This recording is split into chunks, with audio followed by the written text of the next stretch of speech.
My name is Jim Worthen. The show is Worthen One-on-One. We play on Channel 17, where we have our studio on Monday at 2 o'clock, next Monday, Wednesday at 5 o'clock, and Friday at 7 o'clock. But that's just the first. We're up on cable immediately on TV Santa Barbara website, and then you search Worthen One-on-One, and I'm the last on the list. They tell me it's just because of the W on my name. And then we're also on Vimeo. Search Worthen One-on-One. So there's a lot of places you can see us, but the main reason for the internet isn't for the people in Santa Barbara on the South Coast. It's for your friends over the mountains.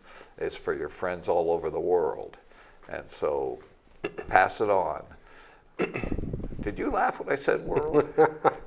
I had a call once on this show when I was taking calls from Paris. I had a call from Philadelphia because my guest's mother was in Philadelphia. So don't laugh at me. My guest, you're worldwide. Yeah, my guest, yeah. My granddaughter says that it's on the internet forever.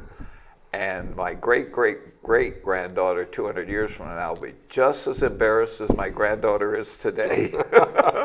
Tim Tremblay, how are you? Good to be here, Jim. Tim, you've been on before. We've known each other 30, 35 years, close at times, didn't talk to each other for several years, and just because we weren't interfacing. And I've sent you clients. I've worked with you in politics and in non-government activities, charities, really, we call them, yeah.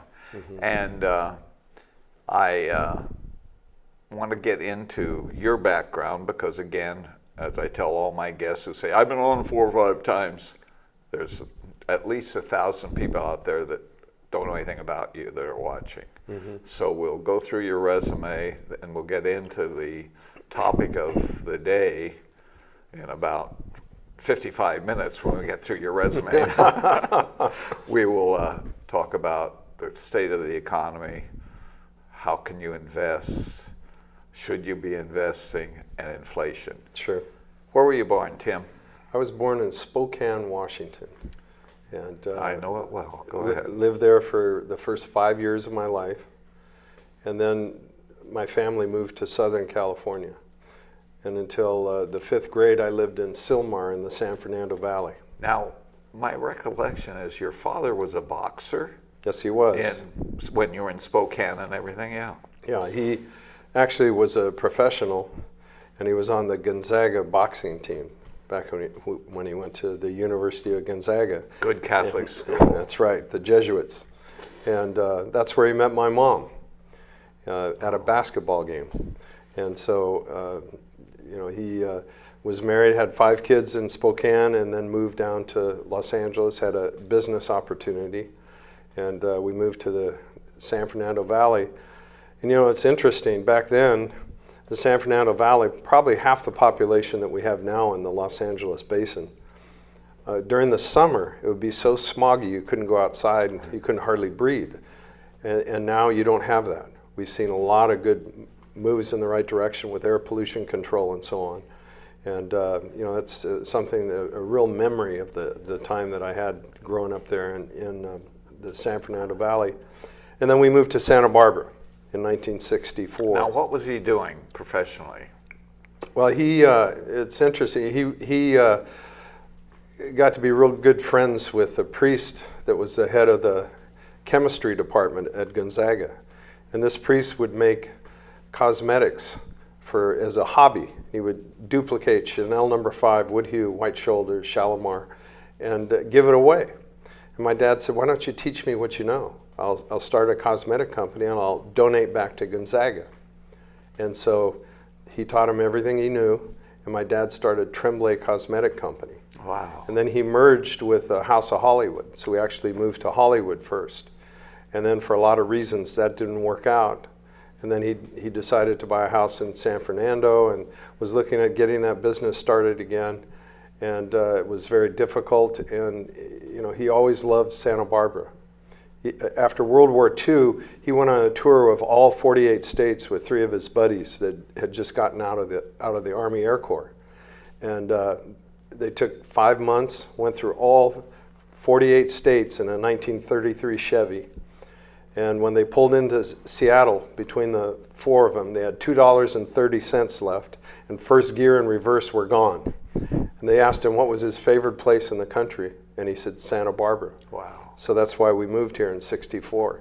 Now, did he continue the cosmetic business here? Or? Well, kind of as a hobby, but he always worked with my grandfather, who was a mechanic at the Bremerton Naval Base up in Seattle. And so he started the Barron VW Engine Builders here in Santa Barbara. Wow. Had 2 locations.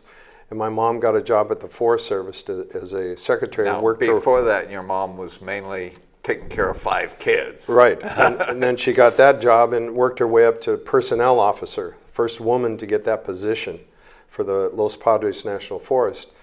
And she retired at 65 and then came and worked with me until she was 91. Now, was the office out there in Goleta for the Forest Service, she probably was there when it opened in the new building. Yes, yeah, she was. 50 years ago. In fact, when she got there, it was above the main post office downtown was where the office was. And then they moved out to Goleta. So, yeah, we've been here since '64.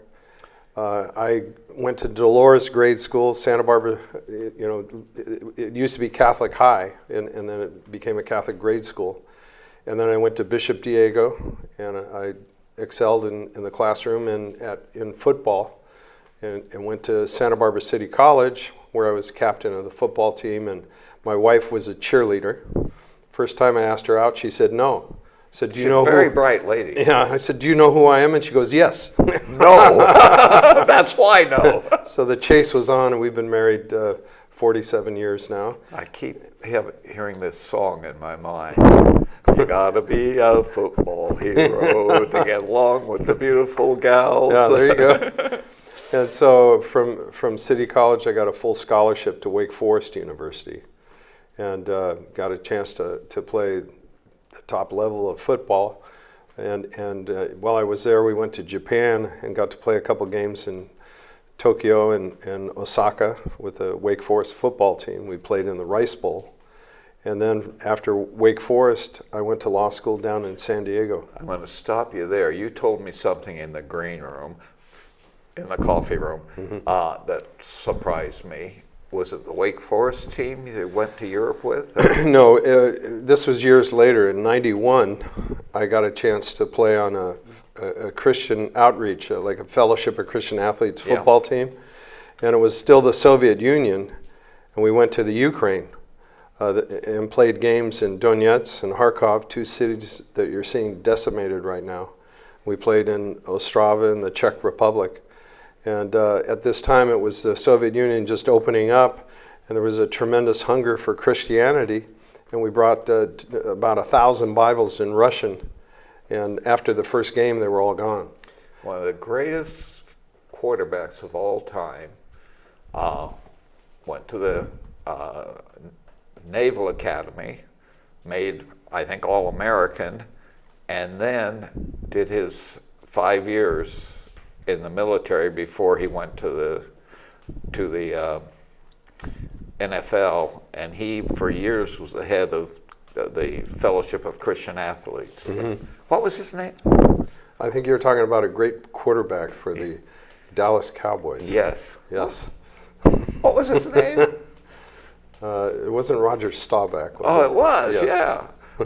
What a great life story. A man who was the greatest in college and kept his commitment to his country before he went on to be an all NFL and winning quarterback. Yeah, one of the greats. So I went to law school in San Diego at Cal Western, and after just 1 year of law, I saw that wasn't what I wanted to do, and my wife and I decided we wanted to raise our family in Santa Barbara. So I came back and looked at a career path, and the more I looked at financial services, I saw this was something that I would enjoy doing, helping people to achieve their retirement. and be able to raise my family in Santa Barbara. And I met you when you were working for Prudential, maybe? It was Smith Barney. Yeah. Okay, so your wife followed you all over. Yes, she did. Again, what a saint. Yes. Absolute saint. And you had how many children? 3 kids, and we have 3 grandkids. And my son Troy is an advisor at the office. He'd been one of the fine advisors over the past 17 years. And our daughter Vanessa is my assistant.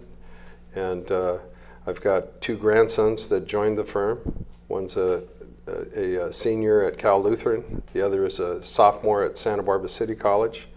He's playing football there, just like his dad and grandpa. Following in two ways his father. Yeah, and you know, we're fortunate. You know, if we want to see our family, we go to work. Until recently, I didn't have a cell number for you. Whenever I wanted to call you, it was 569-1982, That's Tremblay exactly. Financial. You got that. And I had it memorized. And then recently, you put a thing on Twitter. I think it was down at the beach here at Stearns Wharf. And I saw a different number. And so I, well, let me try that number. And it's the cell phone you carry now, but it's, I don't know if you've changed the answer, but it was answered with a different name. Huh. Technology. It was your mother. It was your mother's cell phone. Oh, okay. Yeah. Yeah, it was answered with her name. Yeah. I don't know if it still is. So that the first time I called it, I was wow. Yeah. So tell us about your mother. She retired, done with work, and thought she'd a little bit of time over helping the family. Yeah, at 65, she said, "Okay, I'll come work with you part-time." So she was with me at Prudential Beige, at Smith Barney, at Crutnan, and 25 years at Tremblay Financial. She worked with me until she was 91, and my assistant, and just did a wonderful job. She always said it was wonderful to be needed but not responsible, and so she was that. Your wife, your siblings have one thing in common that some people would worry about, and they are always so loving and kind to Jim Worthen. I can't, you know, I don't deserve this. Just unbelievable, sweet. I'm sure they are nice to some other people. Well, Marcia says you're a sweetheart. So I got to go with her, you know, on that one. One of my regrets is I've never had enough money that wasn't stuck in real estate equities to have you as my financial advisor. Yeah. You know, I've never had in cash kind of money more than $30,000 or $40,000. Well, I'm still waiting out for you. I'm hoping. Okay. Your mother died last year? She did. It's 18 months ago. Yeah. And, I miss her every day. Yeah, you know, we were blessed to have her in there for all those years, and everyone just loved her. She'd go around and make sure that everyone had their coffee and, you know, maybe a pastry, and was and a smile. Yeah. And sometimes when some of my friends, my old football players, would come in, and we'd start talking and telling stories, and she would come over to us and say, "This is not a locker room. Shape up." I don't know if you want me to expose this part of your life, so to speak, expose. Do you let people come in who aren't clients come into your office? Absolutely. You have the greatest football memorabilia collection that I've seen. I only have one big Jerry Rice signed game jersey. That's all I have. And only because my son-in-law gave it to me for a birthday present 10 years ago or so. Well, we've got pretty much all the sports now. We've got some great things. I mean, from Muhammad Ali, autograph, photograph when he won the title over Sonny Liston. We have Babe Ruth and Lou Gehrig autographed. Roger Staubach. I've got a Joe Namath autographed football and jersey. we've got some real special items. Now, you didn't get the Babe Ruth signed ball when he was in Santa Barbara, did you? Yeah, right. No, I actually got that from a friend. Yeah. So. I knew you weren't old enough. I think he was here in like 1924 or so. Yeah, exactly. At Pershing Park. Yeah, exactly. Yeah. Were you as much a sports fan when the Dodgers had their minor league team here, on Laguna Street, where now the city has torn it all down and taken care of trucks and cars and buses? Mm-hmm. Next to Mom's Italian restaurant. Right. Yeah. No, I went to games there as well. Yeah. I have an autographed Don Drysdale and Sandy Koufax ball. So, I've been a Dodger, a Ram, a Laker fan since I was a kid. And I still like you. I remember seeing the Dodger team play the Fresno Giants, and I'm going to mess up his name, but they had on the team a young man out of Japan, and Matsuri Masanadi or something, and I got to see him pitch against the Santa Barbara Dodgers in Laguna Park, and he went on to be a major leaguer, and he really broke the not color barrier but the Japanese player barrier. Mm-hmm. Correct me whenever I say something that isn't accurate, and then we'll cut the camera. No. Okay. So we talked about your background in finance, but you had a very important anniversary this year. 25 years with Tremblay Financial Services here in Santa Barbara. And in the financial services business, that's quite a journey. And it's not just when the markets go up, it's how do you do when you go through tough times? How do you take care of your clients? Yeah. Through things like the 9/11, the meltdown of the dot-coms, the Great Recession, COVID. I mean, they've all had their challenges, and we've been able to guide our clients through those difficult times. And folks, he didn't cause any of those things by being Tremblay Financial Services. They happened during it. Yeah, exactly. But you've expanded a little bit in two ways, both speaking and also interneting and being in other. Tell us about it. I don't know about it. With COVID, we used to have these public educational dinner seminars. I've been to them. Right, and we said I had to bring a potential client to come. That's right. Well, we would do these at the Westlake Village Inn, at the Manhattan in Camarillo, at the University Club here in Santa Barbara. I went there twice. And then the Santa Maria Country Club. Well, when COVID hit, we couldn't do that. So we turned to Zoom webinars, and that's going to continue to be a part of what we do. There's a whole wide range of folks that's the best way to communicate with them. Even today, they'd rather watch on the Zoom than attend a live seminar. But there are others that would like to be at the live seminar. So we're having one in another week and a half at the University Club. It'll be our first regular dinner seminar, but we'll have it videoed and online while we're doing it live. Kind of like our churches have done. Yeah, exactly. So it's kind of changed the way that we've done business, and we're going to continue to use that as a part of what we do to reach folks. What date is that I have to find a possible client so I get invited? Well, it's April 16th. So you have to... Wait a second. April 16th. That's after Easter, but before Orthodox Easter, right? Or somewhere in that right area. In between, yeah. Yeah.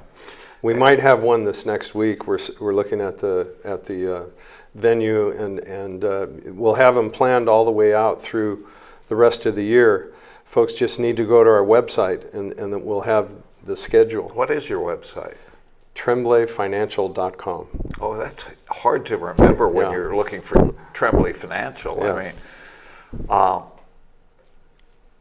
this is off what you're doing, except it's something that I've been troubled with, and I want to see if you have people that this fits.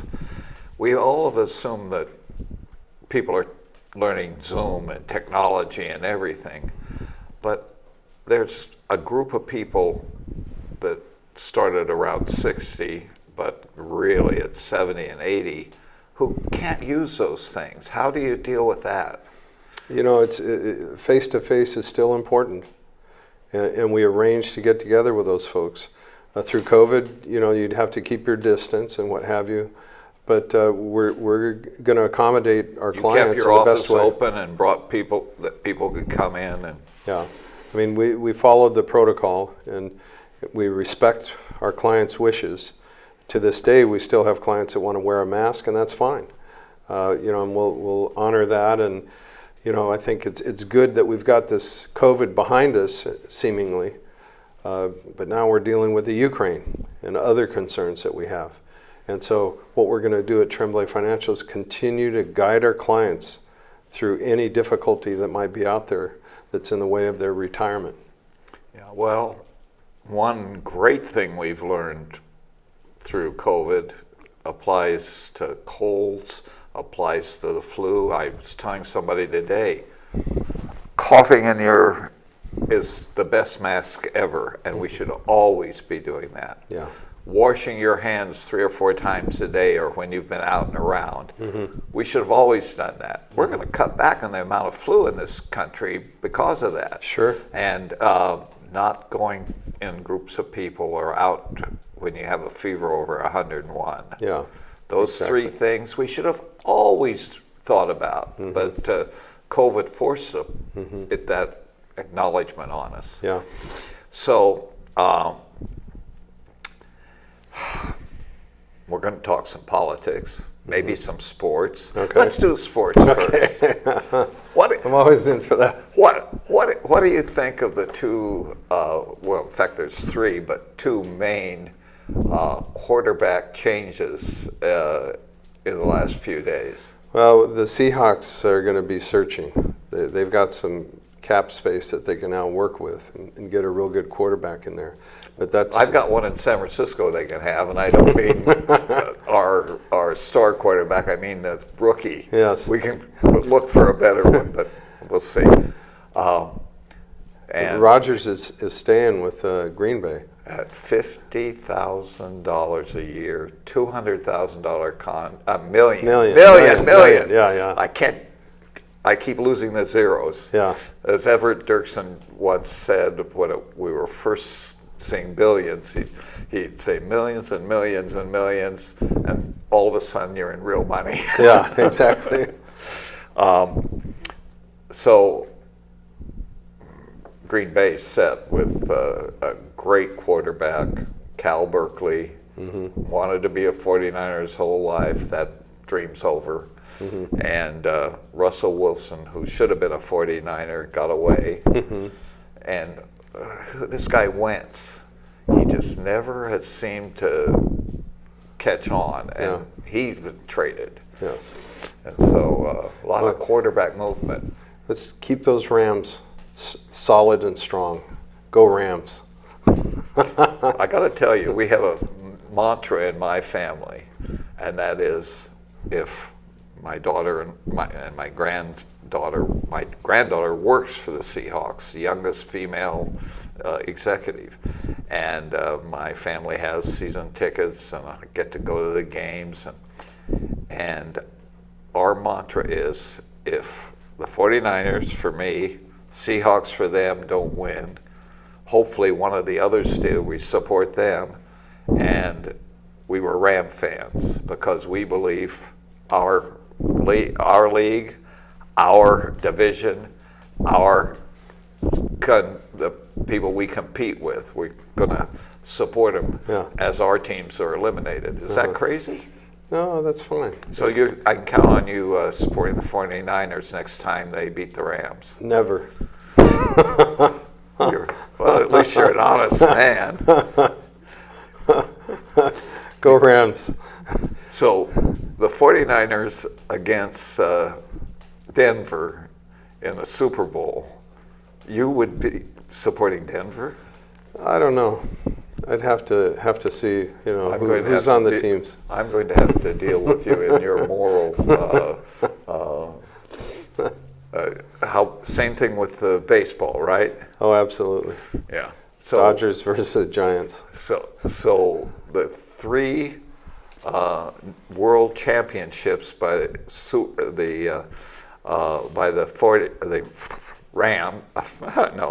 3 championships in 10 years by the San Francisco Giants. You didn't support them? No. Against the American League? No. Well, I got to tell you, again, I supported the Dodgers when they made it to the playoffs, and we weren't in them. I guess I just have a greater moral and ethnic sports heart. Different strokes for different folks. Yeah, that's what we used to say to Will Clark, who was a great second baseman for the Giants, who carried them into the first World Series. So, anything new in local athletics? Bishop Diego won the boys CIF championship this year. In a different division. And in first time in the history of the school to win a CIF championship. And the girls soccer team won a CIF championship, the first one in the history. And here a couple years ago, the football team won the only state championship for the county in football. So athletically, some real good things happening at Bishop Diego. And then of course, Santa Barbara City College football team went to a bowl game for the first time in years and finished with That's because there's a Tremblay on it, right? Well, there you go. And so there's some good things happening in Santa Barbara. Yeah. Westmont's great in both girls basketball and in men's baseball. And Santa Barbara, UCSB is good in the top 25 in both those sports. And in the lesser sports, golf, and I shouldn't say lesser, but in different sports, golf, swimming, track, we have nationwide top 50, top 25 teams. I'm very proud of the Santa Barbara News Press because somebody suggested that they should have more sports and explain that kids from junior high school on and their parents and grandparents clip out articles and they go on the refrigerator, but more importantly they go into their portfolio to give to Wake Forest, to give to other schools. Yes. And now there's a real great sports reporting, and the way they were able to do it, because they couldn't afford, after Patton retired, they couldn't afford to hire a couple of full-time reporters, so they take the sports information directors and coaches from all the different teams, and they print, there's probably during any week 200 kids' names in the paper and from their sports, winning and losing. Yeah. And did I describe that accurately? It's so important. I think sports, it's not just a lot of fun out there for the kids and for the fans, but the kids learn so many great lessons with athletics that carry over into life well after you're done with your sport. So I support that. I've been a member of the Santa Barbara Athletic Roundtable. I got a chance to coach at Bishop Diego for 10 years. And I think there's nothing more important than helping kids through athletics to learn good life lessons. Well, your father was a boxer. When I went to Oakland City College in 1957, I was a boxer. They had a boxing team. And those kind of drifted away because of the fear of injury. And the kids are injured permanently in every community and probably every team every year.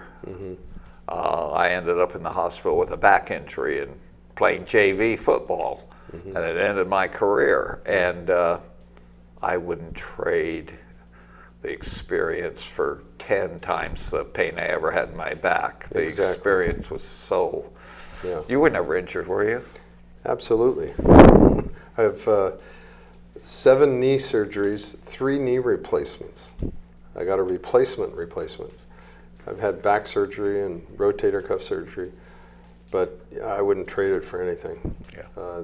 The experience that I had playing football, not just in college and of course overseas, in the Ukraine and Japan, was just wonderful and life-changing experiences because of that. I used to trap wonkers before they were wonkers who talked about, well, you know, 4 boxers were killed in the ring this year, or 3 kids died playing football this year, or the problem with basketball, undefined heart problems. Mm-hmm. And I'd say, do you know the sport with the highest death rate for their athletes? Nobody could ever guess. Jockeys. Wow. When a 2,000-pound horse falls on you, mm-hmm. there's usually, in that 5,000 to 10,000 jockeys in the world, there's usually, one year there was 11 who were killed, mm-hmm. and many permanent injuries. Mm-hmm. Was it Longden that ended up permanently injured? But that was in training, mm-hmm. and you know, people don't have a real broad perspective of what sports does. Mm-hmm. Mm-hmm. Because of the lockdowns and everything, and the football teams not playing and baseball teams not playing, I fell more in love with NASCAR because prayer, saluting, singing the national anthem, the flyovers before they race, mm-hmm. and no politics except for one glitch mm-hmm. in the last 5 years, and it really turned out to be a joke glitch. Right. Not that it was a joke, but it just, we can laugh at it now. And golf, gentlemen who will actually give up their game because they made a mistake. You know, I mm-hmm. think it was Rahm who walked off leading a very important match and was told that he had done something. Oh, he tested positive for COVID, mm-hmm. and he couldn't even play the 3rd day of the match because that was the protocol. Yep. And he didn't cry about it. That was the rules. Yep. So I've really fallen more in love with those 2 sports, mainly because they, more than any others, kept playing. Yeah. Enough about your heroics in football and picking up a beautiful cheerleader. Anything else you want to cover on sports? You know, this next year, Wake Forest University, where I played football, in the preseason and Sports Illustrated has them ranked number 8 in the country. It's the highest that Wake Forest has been ranked. So watch for the Demon Deacons next year. Demon Deacons? Yes. Was it a Catholic school? Southern Baptist. Oh, yeah, so that's where the deacons are, yeah. We have deacons in the Presbyterian Church. Right, but these are demon deacons. That's a devil-possessed Baptist minister. That's pretty scary. You don't want to mess with those. Or it's devout people who know how to take them on like the devil would. Yeah. We're in and I'd like you to describe what we've been in the last almost a year and a half and with our economy. It's been one of the most unbelievable times in the 40 years I've been doing this. I started in the business in '83, just shy of 40 years. And just after Jimmy Carter. Yeah, it was an unusual time then. It was stagflation, if you remember that, the Carter administration. And an actor took us out of it. Well, you had the 30-year Treasury paying 19.1%. That's guaranteed 19.1 for 30 years. And that was kind of a lousy return back in those days. The Dow Jones Industrial was under 1,000 when I got in the business. Today we're at 33,000, and we're talking about this decline that we've had of 3,000 points. Mortgages were at 14%. You felt great if you could find a mortgage at 14%. Money markets and CDs were paying 16%. So it was a whole different kind of a climate. And since 1983, we've seen interest rates decline. If you're in bond funds, they've done very, very well because as rates decline, the value of those bonds increase. So for that asset class, it's just been a wonderful ride. And now we're seeing rates starting to head up. There's some risk there now with debt securities that we haven't had in a long time, interest rate risk. Why would it be an interest rate risk? As interest rates move up, the value of debt declines. If you have a bond that's paying, say, 3%, and the same bond with a new issue is now paying 5%, your 3% bond is not as valuable as the going rate. So in the secondary market, they trade at a discount. So bond funds have a risk of losing values right now as we see interest rates move up. It hasn't been the case for many years, but that's something we're concerned with moving forward. Looking at inflation right now, big concern. Over 7% is what we're seeing the inflation rate now, and we think that's going to go up further. Gas prices were very difficult before we saw what happened in Ukraine. Ukraine is going to exacerbate a very difficult problem that we've had. And it's not just the price at the pump. Oil and gas is the plastics industry. It's the rubber and tire industry. It's the blacktop industry. And it's the delivery of all our goods and services. So the costs of all of those things are going to increase as the cost of fuel is going to go up. So it's a big concern for all areas of our economy right now. And it's something that we talked about earlier. A couple years ago, we were energy independent. We were now importing oil from Russia. That's off the table, but now where are we going to get the oil that we need? It's going to come from Venezuela, or it will come from the Middle East, Iran, places we don't want to have to buy our fuel from.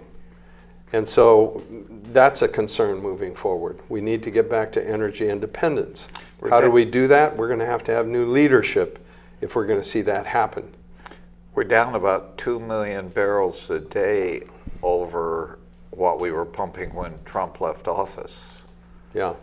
And then they're talking about, well, we have all these possibilities that are open to the energy companies. Well, if you're going out and you have a permit to drill, it's going to take years to get that pumping. And you don't know what you necessarily have in those areas. So it's a risk, and it's going to be years before we really see that come online. We had the pipeline from Alaska and Canada, and that was shut down. There are a lot of folks. By who? Our current administration. And Biden and the folks, they're concerned about what's happening with the environment. And my response would be this: if you're really concerned about the environment, let's talk to China, India, South America, Africa, where most of the pollution is coming from. The United States does one of the best jobs in controlling pollution of any country on the face of the earth. And we're only responsible for a small percentage of that total. So we could change our whole economy and go with this big green deal, and it's not going to make much of a difference at all, except it'll make a difference on our economy and our people. I seem to recall that under Trump, after he pulled out of the Paris Accords,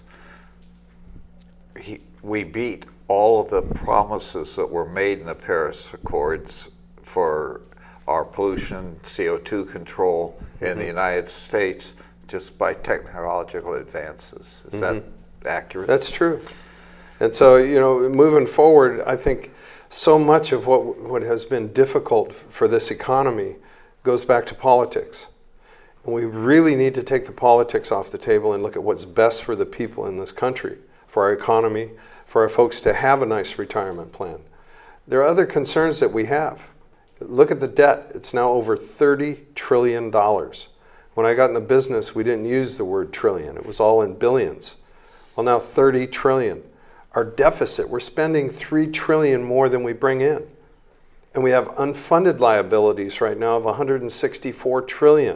And that's mostly Social Security and Medicare. And that's just at the federal level. You have to double that for the states. I mean, that much again for the states, and then that much again for the cities, and then that much again for the teachers and other groups. It's and it's not an opinion. Those are facts. You can take a look at that, and you can see exactly the direction we're headed. We have to have that begin to change and go the other direction. It's very important. And if we don't, I have dollar bills from Zimbabwe that are $300 trillion bills. Eventually, your currency goes away and you have to start over. And you know, we have to really change things before that happens. I am told our inflation rate at 7.9% for January. Is it tomorrow that the inflation rate for February will be announced? It'll be tomorrow or the next day. We should see that. Yeah. And it could be. It's going to be higher. Closer to 10%. Yeah. Terrifying. Yeah. That you know, it was bad enough. You think about 2% inflation. That's good for the economy. That's what the Fed said. But people who stayed in a cash position, even at 2% in 5 years, will really compound it. 12% of their money was gone. Yeah. At 10% in 5 years, 70% of their value will be gone. That's right. That's a real concern, and it's something, again, as we look at the leadership that we bring into office, that will determine the policies that we have that are going to have a heck of an effect on our economy. It's so important that people understand that, and that we need to rectify. We really need to move in the right direction for not only our future, but the future of our kids and our grandkids. Describe short selling and what it does to the markets. And I'm sure there's short selling in commodities and not just. Mm-hmm. And then I want you to describe traders. Mm-hmm. A lot of people made money trading. Tell us where those two groups are. Well, when you look at short selling, that's a way to make money on the downside. And it's a simple concept. So you own a stock that's trading at $25 and you're certain that stock's going to drop in value. So you sell that stock without owning it. So it's in a margin account and there's a cost involved in doing it. But you go ahead and sell a stock at 25, and then once it drops down to, say, 15, you buy it. So now you've made $10 on that stock as it's gone down. Well, what if it goes to 30? If it goes up, then you're going to lose. You have to be confident that it's headed down. There's a risk, just as you have with any investment. But in this market here recently, we've seen a lot of short selling, okay, and the market declined, and then all of a sudden you see the market come back up. Well, people have to come back in and buy those stocks. You have a certain period, and you have to buy the stock that you sold. And so all of the buyers that had sold short caused the market to come back up. So you'll see this fluctuation in the market even during a downturn. So really a short seller doesn't own the stock? Not yet. He'll own it in the future. He sells it without owning it. And then he buys it once it's gone down. So you'll make money. Yes, a lot of people lost a lot of money betting against Tesla. Yeah. Well, you know, and the key that we've had with the stock market is buy quality, buy a company that you feel real confident is going to be there down the road, that has a good cash position, has good products, that has a great future. And you're going to see dips along the way, but continue to add to it when you can. Time mitigates risk, and as you hold a security over time. What's that called? Dollar cost averaging. Yeah. So if you buy something at 10, you better buy it, or should buy it again at 12 and at 15 and at 20. You shouldn't be buying and selling in those. Well, what we do is we buy it continually. Yeah. We have a managed portfolio. It's going to fluctuate. And if you buy it when it's going up, you don't buy as many shares, but you still believe in the stock and you're adding to it. As the market declines, you're going to get more for your money because now it's cheaper. So if you do that continually over time, you're going to have the best cost basis because you've taken advantage of market dips. For example, in the recent COVID, when we saw the market decline by 40%, when COVID was really hit the marketplace. If you continued to buy all the way down, when the market came back, you weren't here, you were significantly higher because you continued to add cheaper shares along the way. That's a great investment strategy. But if this idiot Jim Worthen came in and said, I want to short sell, do you take clients who that's what they're doing is short selling? To answer your question, we don't know until we know a whole lot more about Jim Worthen. What's appropriate for Jim? What are his goals and objectives?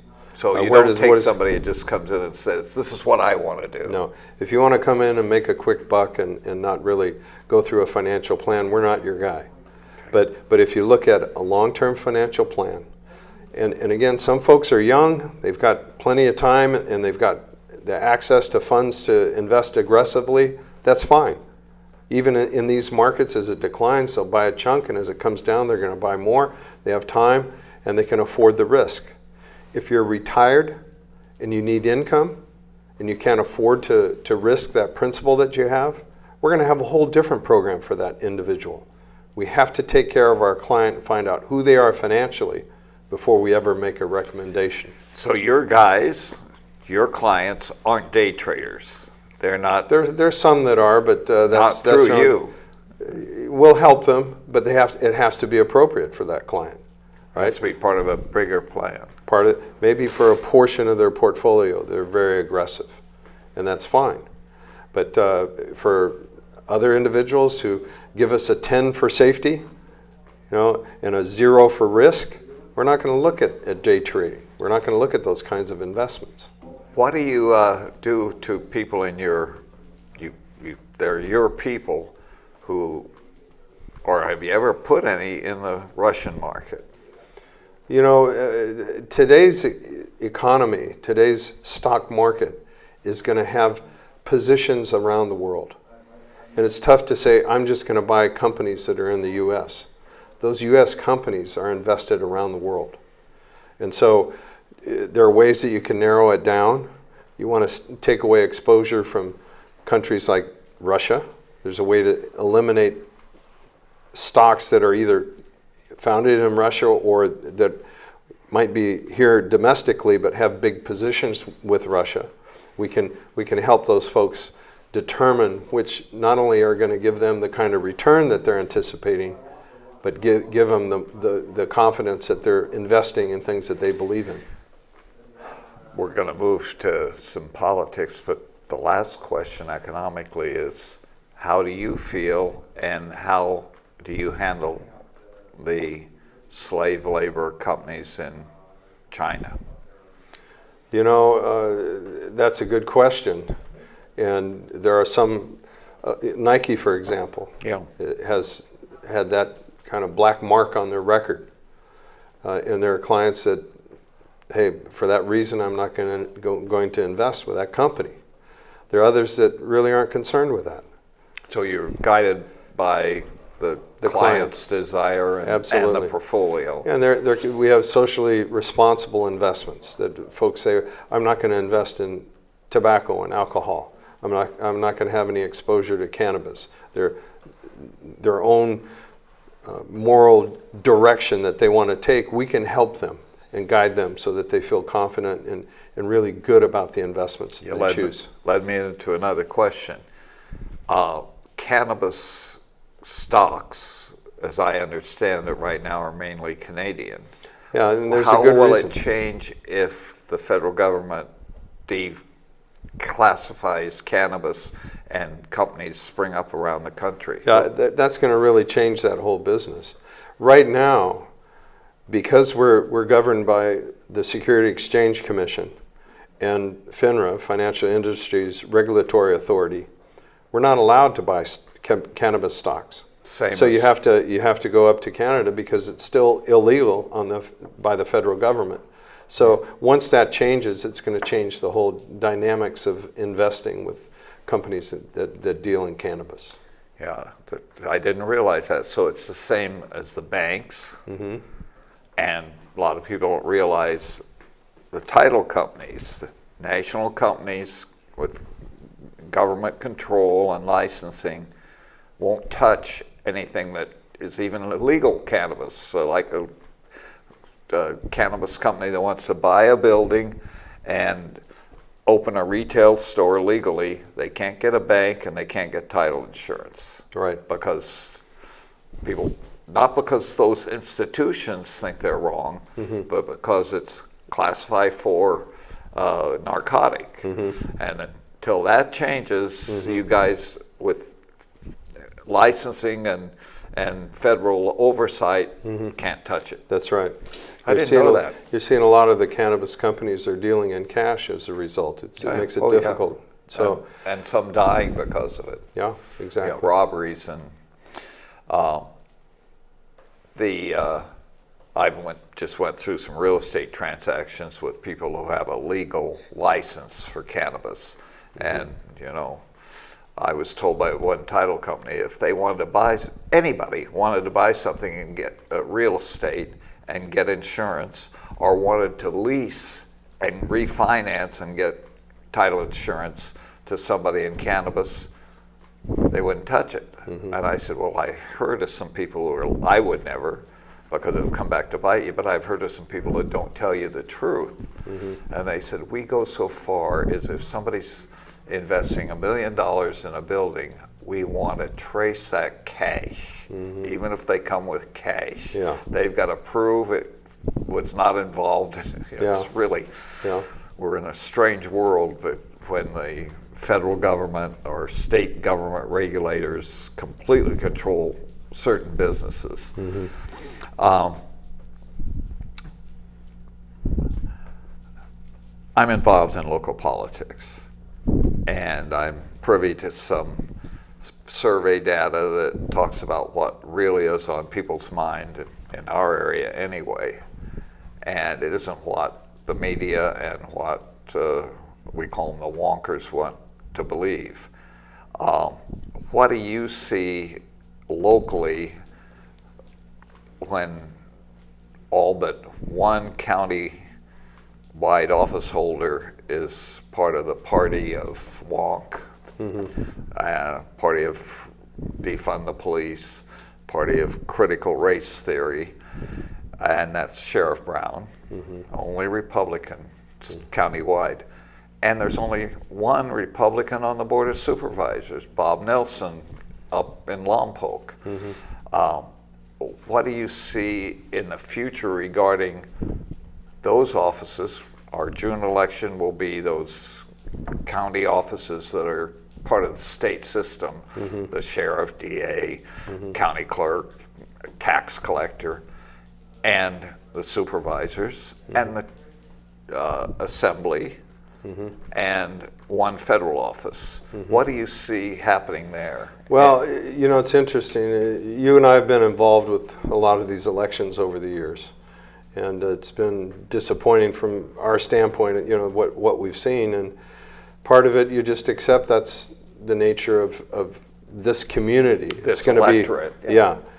And you just have to say, well, it is what it is, and we'll make the most of it and move forward. But you still believe in what you believe in. Right. And you're not going to take a step back and say, I'll just give up. And I spend a lot of time with my clients, not only discussing their investments, but things that affect these plans that we're putting forth for their retirement. Which can be politics. And politics is a part of that. And I can't remember a time in the past 40 years of doing this in our community where I see people from both sides of the aisle that are united with a belief that things have to change. We can't defund the police. That doesn't make sense, and we've seen what's taken place as a result of that. Not only have the police really had a much more difficult time, but it's been a lot more difficult for them to deal with crime. And people want to know that they're safe. And so I think that's going to be a big change. Some of the curriculum that you see that's going into the schools, especially the younger grades. Some of this, let's talk about your gender equity and gender decisions that little kids are going to make. Yeah. There's so many of the parents that I deal with that again are on both sides of the aisle that are not behind that. Leave that up to the parents. It's not the job of the teachers. The teachers are there for reading and writing. Let the parents. Arithmetic. That'll help you. And arithmetic. And so we need to have, new leadership that's going to give our community what they really want for their goals and objectives, for their families. This brings us back to a sports question. What do you think is happening to Title IX and female sports with men being able to say, I'm a woman? I think that's another issue that most people are just not going to be behind that. You have a small percentage of the population that might think that that's worthy, but most are not going to agree with that. It's not fair. And you have your decision to decide where you want to go with your own life, but you shouldn't force that on others. It costs women their sports, really. But there was a transgender tennis player who was a female, had an operation, became a male, and was accepted as a tennis player, and I think he got even up into the top 100. Mm-hmm. He wasn't that good, really. Yeah. And what's the difference with that? And it's the same thing. I mean, it's he's going in she is going in at a disadvantage when he go the other direction. That's his choice according to the norms that they want right now. But I don't think it makes sense. I don't think we should do that. Isn't the real difference the operation? Now, the man who becomes a woman through an operation and hormones still developed a more masculine body, but at least they are not the guy who in the East who said, I'm a woman, and has wiped out all the women's swimming records. I just think it's so ridiculous, Jim. It's something that you should have that way on the back burner. There's so many more important things. And yet it's in the news, and they're doing it all the time. Yeah. And in schools, the guy who said I'm a girl and wore girls' clothes in Virginia and raped 2 girls in their own bathroom, 2 15-year-olds. Yeah, sad. But it's bad for transgenders. Yeah. Because he isn't a transgender. He's using it. Yeah. Tim, we never have enough time. Thank you, my friend. Thank you. Really enjoyed it. God bless you, and onward and upward. Yeah, God bless you. Stay the course.